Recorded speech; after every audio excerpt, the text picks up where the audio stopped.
They go on to say, is polyvagal the best place to direct my energy? Are there other theories or resources that you think are essential to learn in congruence? I'm going to break this down into 4 domains, which is foundational knowledge, helpful knowledge, psychological concepts, and therapeutic techniques. So the first part I want to go into is helpful knowledge. So understanding things like attachment, like abandonment, that's important. Can be very helpful in gaining insight and understanding, in reducing judgment, reducing shame, just having a new narrative, a new concept, a new understanding can be very, very, very helpful knowledge. Learning about attachment can be something very helpful for applying to your own life. I think it's very important. I don't think it's enough on its own, but it's a very helpful it's a very helpful piece of knowledge. I would say that understanding psychological concepts is potentially helpful, but less important because these things are not true. So things like a shadow self, there is no shadow self. That is not real. That is a psychological concept. And I'm being very clear with how I think about this. You don't have other parts. That's not true. Oh, I do want to be clear also when I say that there are no parts within you. I'm not referring to dissociative identity disorder in particular. I'm more referring in general to the phenomenon of parts work that people are really into right now. It's very, very popular right now. So that's what I'm referring to. I am not referring to DID. There is no ego. There's no such thing as ego. I mean, it's a concept. It's a concept. It's an idea from the field of psychology, but there is no ego. And quite honestly, trying to define that amongst various professionals would probably sound different. So understanding psychological concepts is important, or can be important, but it's less important in my opinion because they're not real. It's not a real thing. And they're not true. You don't have an ego. But you could take these and apply them to yourself, and that can act as a metaphor or a reframe. And that can help to reduce the intensity of a dysregulated state. So it has a function to it. Learning these top-down, these are ideas that we tell ourselves. So it's like a top-down narrative. And so having a new narrative, a new idea, even through a metaphor, that can be helpful. I don't think it's essential, and it's definitely not enough by itself. And the next thing I'm going to go into is doing specific therapeutic techniques. It's important, but like I said before, it's not as important as the Therapeutic Alliance. So it is something. Therapeutic techniques do help, absolutely. I definitely have a grab bag of stuff that I go to very often. But if I did not have a good enough Therapeutic Alliance with my clients, I don't think that would be helpful. Things like reframes, cognitive reframes, can be very helpful. That's a technique, a CBT technique in particular. Talking to an empty chair, that can be helpful, sure. Reality testing, practicing listening and communication skills, maybe even bilateral stimulation.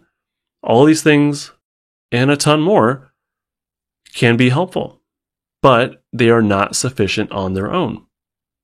They have to be done in the context of a solid therapeutic alliance. And if not, basically you're left with, a workbook. And I don't know. I don't think these techniques are powerful enough yet to really be delivered through an app or a workbook. It can be kind of helpful, sure. But not having a therapeutic alliance, I think, would be detrimental to the practice of therapy, personally. Otherwise, you could put these things into a workbook and you're all set. Now, polyvagal theory is different. In my opinion, this is foundational knowledge. This is essential. I think this is extremely essential. It really helps to define what it means to be human or the experience of being human or a mammal. And I think it gets us closer to, and this is something I've played around with, but I'm not ready to talk about yet, but it gets us closer to understanding consciousness or the experience of consciousness or the shifts in consciousness or what feels like consciousness, I guess. Or it feels, I don't even know what that means. It feels like consciousness. I haven't defined what consciousness is, so it feels like a loose concept of consciousness. It helps us understand danger, reactions to danger. It helps us to understand our connections and disconnections. So in my opinion, this is far more important than understanding or learning psychological concepts about ego and reparenting and parts work. Far more important. This knowledge, I think, it really gets to the heart of who we are and is normalizing. It's validating. It's a new narrative, but it's also a deeper explanation. And it's something we can build on. It's something that we can use, especially when you combine the idea of the polyvagal ladder, which is a metaphor. It's a metaphor for the biology. So when you bring in that concept, that gives you a roadmap, another metaphor. But that gives you an idea of what is going to come next and maybe even what you could do next. I think polyvagal theory in particular, I would call that foundational knowledge. Understanding attachment, understanding abandonment like they said, I think it'd be really, really helpful. I don't know if it's as important personally as understanding polyvagal theory. And part of understanding polyvagal theory, I think, easily blends into attachment, co-regulation. So that's kind of a piece of it anyways. But, learning just attachment is a lot and can be super helpful. But that doesn't address a stuck autonomic nervous system. It doesn't address the autonomic nervous system. It doesn't address, why you may have difficulty with connecting with people. It kind of does, but polyvagal theory, I think, takes it just that step further and is foundational to having a deeper understanding of attachment personally. So in my opinion, that's the starting point. In my opinion, that is the starting point for doing your own work, I guess, or even as therapists for how we conceive of and how we deliver our services is, do you understand polyvagal theory? Do you understand how that connects to trauma? Like, to me, that's essential. That is absolutely essential.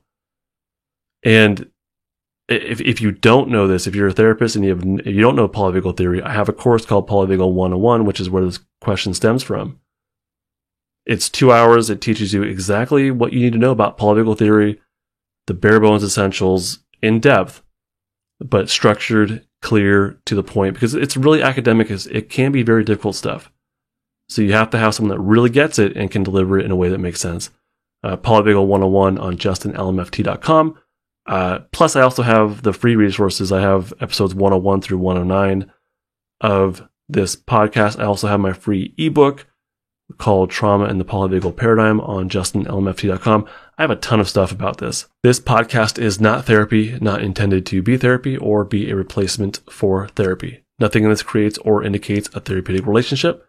Please consult with your therapist or seek for one in your area if you are experiencing mental health symptoms. Nothing in this podcast should be construed to be specific life advice. It's for educational and entertainment purposes only. More resources are available in the description of this episode and in the footer of justinlmft.com.